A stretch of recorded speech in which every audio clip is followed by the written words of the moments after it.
Hello, everyone.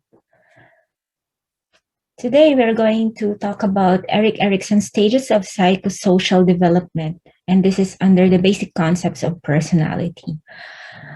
Erik Erikson was an ego psychologist who developed one of the most popular and influential theories of development. While his theory was impacted by the psychoanalyst Sigmund Freud, Erikson's theory centered on psychosocial development rather than psychosexual development. Let us try to take a look at his work in psychosocial development. So, Erikson's theory described the impact of social experience across the whole lifespan. Erikson was interested in how social interaction and relationships played a role in the development and growth of human being. So, Erikson believed that social interaction and relationship is a very, very important aspect of how human develop and how they grow. And this starts, according to him, from birth until the end of life or across the lifespan. Each stage in Erikson's theory builds on the preceding stages and paves the way for following periods of development. In each stage, Erikson believed people experience a conflict that serves as a turning point in development. So challenges, conflicts, according to him, in all stages of life will cause an individual to develop him or herself. And so he identified conflict in each stage of life. You know, you've been dealing with the stages of growth and development in your previous courses or in your previous subject, as we call it. And you dealt so much about these famous theorists, Freud, Erikson, Piaget, Sullivan, and the rest of them. And this time around, we wanted to peruse each of the things that they wanted to emphasize for us or for you to be able to relate them, understand each stages so as to be very clear about it and for you to be able to apply it in your endeavor in psychiatric and mental health nursing, because you know it's really very significant for you guys to understand how these things influence or affects the development, the growth and development of an individual, and how it affects them in the future. So Erikson believed that mastery leads to ego strength. Erikson also believed that a sense of competence motivates behaviors and actions. Each stage in Erikson's theory is concerned with becoming competent in an area of life. So if you notice, if you have been a keen observer, from a very young age, children already has the sense of competition. They know the concept of the sense of competition. And according to Erikson, that is innate in nature. The sense of competence will motivate behaviors and action that will either or lead the person to becoming competent in life or becoming less competent in life. If the stage is handled well, according to him, the person will feel a sense of mastery, which is sometimes referred to as ego strength or ego quality. If the stage is managed poorly, the person will emerge with a sense of inadequacy in that aspect of development. That's why, you know, each and every individual in the adult age, sometimes we claim and we can identify the strength and the weaknesses that we have among ourselves. And according to Erikson, this ego strength and ego what do you call this ego quality originated from the early years of our life. But then it's not too late to look into them, reassess, and do something out of it to improve. Because according to him, as we grow and develop, we can still effect change in our lives. So let us take a closer look at the background and the different stages that makes up Erikson's psychosocial theory. This is the total summary of how Erikson looks into the psychosocial theory of development. And to start with, you can see early childhood, which has the task autonomy versus shame and doubt. As we move along, we'll be going back to this specific topic and see what happens during each of the stages. So that's the first one, early childhood, autonomy versus shame and doubt. And you can see Potty has something to do with early childhood development. So we'll discuss while Potty is there.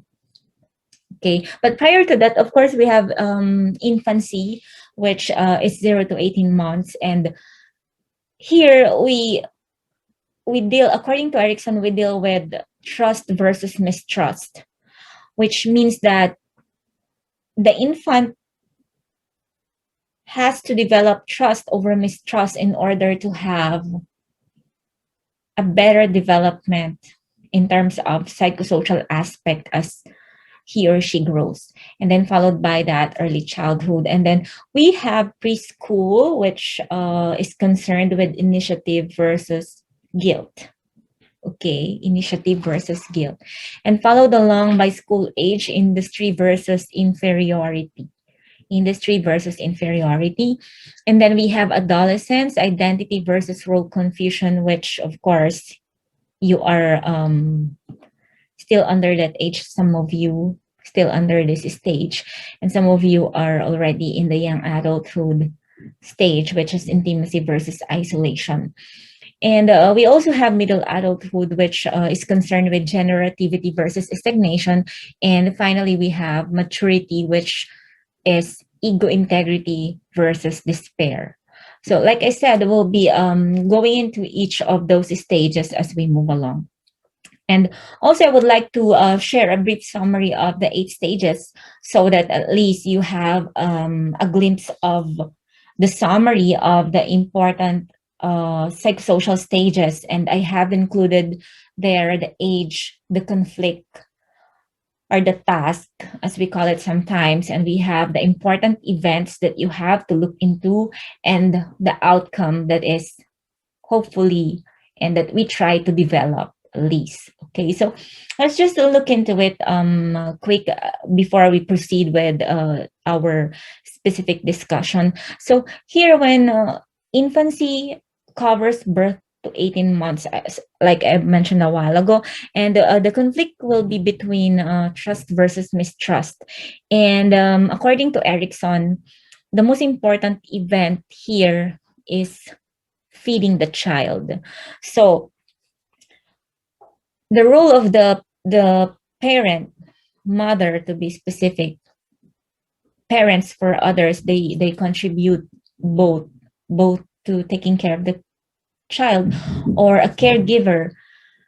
The very important role is to look into the feeding of the child, and hopefully when it is well provided and well addressed, then the child will develop trust and the outcome will be hope. For the early childhood, we have 2 to 3 years, and the conflict is autonomy versus shame and doubt. And potty training or toilet training is the very significant or important event in this age. And the outcome will be the willingness or the will or the autonomy of the child. Preschool is 3 to 5 years old, and we are trying to look into conflict between initiative versus guilt. And the important event is exploration, so that if they develop initiative, then they find purpose in the things that they do. School age is 6 to 11 years old. And the conflict will be industry versus inferiority. And the important event is going to school, and the outcome will be confidence. Okay, we have to develop their confidence. For adolescents, 12 to 18, identity versus role confusion. So as we move along, we'll look into what is meant by identity according to Erickson. And identity versus role confusion, they try to, the important event is social relationship. And the outcome will be fidelity. For young adults, 19 to 40, intimacy versus isolation is the conflict. And important events will are relationships, and the outcome will be love. Middle adulthood, 40 to 65, is between generativity versus stagnation. Um, so generativity versus stagnation. And the important event is work and parenthood. So the outcome will be care. Finally, we have the last stage, we have maturity, and this is age between 65 to death. And we are looking into the conflict between ego integrity and or versus despair. And here, the important event will be reflection on life. They look into the things that they went through in life, the things that they are successful with or about, and the failures as well. And the outcome will be wisdom.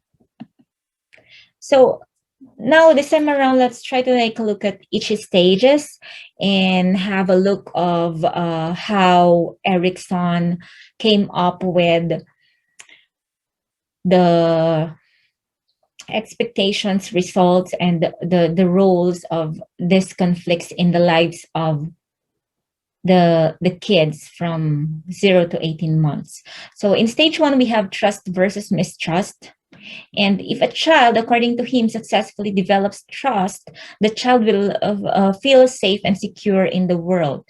Caregivers who are inconsistent, when we mean caregiver, we include the mother, the father, and some people who takes responsibility of looking after the child. So again, caregiver who are consistent, emotionally unavailable, or rejecting contribute to feeling of mistrust in the children under their care. Failure to develop trust will result in fear and a belief that the world is inconsistent and unpredictable. So failure to develop trust will develop, of course, mistrust on the side of the child, and they carry it along with them until they grow older. Okay, and because of that, it is believed that for people who struggle in terms of problems related to psychiatric nursing or psychiatric illness, they believe that this stage of development consistently has something to do with how they dealt with life and how emotional and psychological aspect of their being has been affected with the psychosocial stage, trust and mistrust. During the first stage of psychosocial development, children develop a sense of trust when caregivers provide reliability, care, and affection. A lack of this will lead to mistrust. And yeah, like I said, it is very important for us to develop the feeling of trust among the young infant. For stage 2, we have autonomy versus shame and doubt. And let's try to take a look at the role of independence at this point of time. At this point in development, the children are just starting to gain a little independence. Okay, they are starting to perform basic action on their own and making simple decisions about what they prefer. So it is really very necessary that caregivers and educators, because at this age they start to go to school, right? Caregivers and educators are expected to have a very in-depth knowledge of how to deal with, educate, and take care of this age group. Because this is the time when they assume and start to feel a little independence. And if it's well developed, then autonomy will be giving them a very good sense of self belief and authority that they can do things on their own. Okay. And like we said a while ago, potty training is very significant. The essential theme of this stage is that children need to develop a sense of personal control over physical skills and a sense of independence. So potty training plays an important role in helping children develop this sense of autonomy. You know, here I am. I would like to relate this with my own personal experience. Here in Canada, I am working as an early childhood educator, and in school, in the Montessori school where I work, I'm handling kids between 2 to 4 years old, and yeah, part of the curriculum that we are implementing is to look after the potty training. So we see to it that kids, not specifically on a certain age, but whenever they are manifesting readiness or preparedness to do potty training, we assist them. We contribute so much in making sure that they are potty trained. We develop plans and implement it along with the parents. So we are in partnership with the parents. We document time when they are expected to go to the washroom to pee or poo. We educate them with the importance of doing pee and poo. You may think that ages between 2 to 4, 2 to 5, you may think that kids will not grasp the idea of doing the potty training, but believe me or not, I've seen a child a year and 7 months who is already fully potty trained. And the role of the caregivers, the parents especially, is very significant in that aspect of care. So I agree with these things that Erickson has been sharing. So the outcomes, children who struggles and who are shamed for their accident may be left without a sense of personal control. Success during this stage of psychosocial development leads to feeling of autonomy. Failure results in feeling of shame and doubt. Okay, I repeat. Success during this stage of psychosocial development leads to feeling of autonomy, while failure results in feeling of shame and doubt. That is why our role is very significant in terms of dealing with the kids. Now, let's move along with the next slide. We have the stage 3, which is initiative versus guilt. And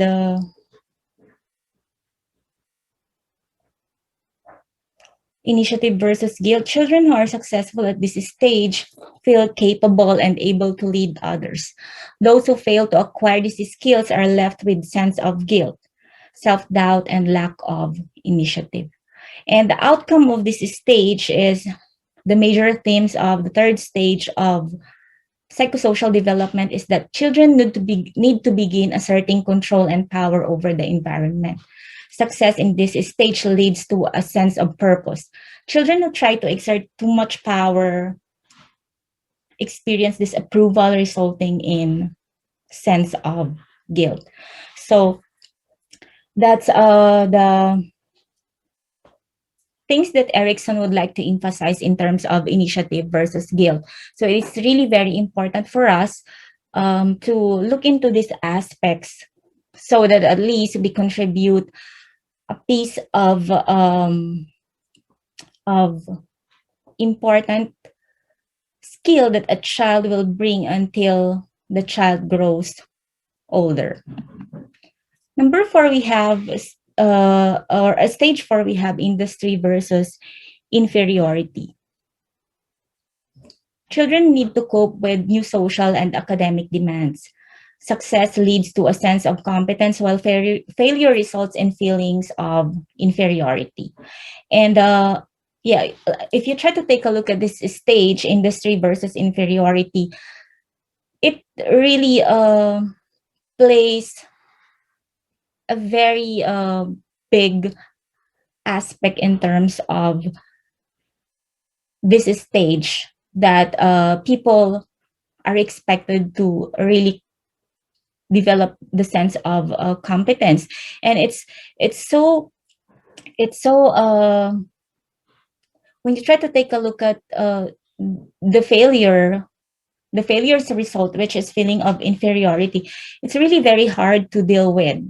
And if you try to, the outcome is children who are encouraged and commended by parents and teachers develop a feeling of competence and belief in their skills. Those who receive little or no encouragement from parents, teachers, or peers will develop doubt, and they will develop doubt of their abilities to be successful in life. And this plays a very big role in what or whom the child will become in the future. We have stage 5, identity versus confusion. So let's look into what is identity. When psychologists talk about identity, they are referring to all the beliefs, ideals, and values that help shape and guide a person's behavior. Completing this stage successfully leads to fidelity, which Erickson described as an ability to live by society's standard and expectation. That's how identity is being talked about by psychologists. While Erickson believed that each stage of psychosocial development was important, he placed a particular emphasis on the development of ego identity. Ego identity is the conscious sense of self that we develop through social interaction and becomes a central focus during the identity versus confusion stage of psychosocial development. And according to him, our ego identity constantly changes due to the new experiences and information we acquire in our daily interaction with others. As we have new experiences, we also take on challenges that can help or hinder the development of identity. So it is very clear here that Erickson came up with a different definition of identity. He emphasized ego identity, and he said that this is really very significant, and it will change according to what we do in life, how we deal with people, the environment that we have, friends, and all that. So ego identity is really very important. Why identity is important? So our personal identity gives each of us an integrated and cohesive sense of self that endures through our lives. Our sense of personal identity is shaped by our experiences and interactions with others. And it is this identity that helps us or help guide our actions, belief, and behavior as we age. So you see, the people have different personalities. Sometimes we do not understand why they act like this, why they are like that. But identity or ego identity makes a person in terms of actions, belief, and behavior. However, as Erickson said, it can change. So personality can change as we socialize, as we expose ourselves with whatever is available around us. And we tend to learn from that, and we tend to get wisdom from those things. Stage 6 is intimacy versus isolation. So young adults need to form intimate, loving relationship with other people. Success leads to strong relationship, while failure results in loneliness and isolation. This stage covers the period of early adulthood when people are exploring personal relationship. So in here, Erickson believed it was vital that people develop close, committed relationships with other people. Those who are successful at this step will form relationships that are enduring and that are secured. So I believe at your age now, you are battling with dealing with this conflict in your stage, intimacy versus isolation. And I know for a fact that you have a lot of questions in mind. Sometimes you hardly deal with relationships with friends, families, relationship with a partner maybe. And you have to remember that you have to make sure and try your best that you develop the side of intimacy instead of letting yourself hold on to negative things and come up with isolation as a result. Stage 7, generativity versus stagnation. Care is the virtue achieved when this stage is handled successfully. I repeat, care is the virtue being achieved at this stage. Being proud of your accomplishments, watching your children grow into adults, and developing a sense of unity with your life partner are important accomplishments in this stage of life. And finally, we have the last stage, integrity versus despair. The outcome, according to Erickson, is that those who are unsuccessful during this stage will feel that their life has been wasted and may experience many regrets. The person will be left with feelings of bitterness and despair. Those who feel proud of their accomplishment will feel a sense of integrity. Successfully completing this phase means looking back with few regrets and a general feeling of satisfaction. These individuals will attain wisdom even when they aren't so contented with the outcome of what they've done in their life. So that ends our lecture about Erickson's psychosocial stage of development. I hope that the lecture will provide you with inputs that will give you additional knowledge and that will help you try to connect the importance of the stages of development with that of the concepts in psychiatric and mental health nursing. I hope that you learned something from the lecture. Thank you very much and have a good day.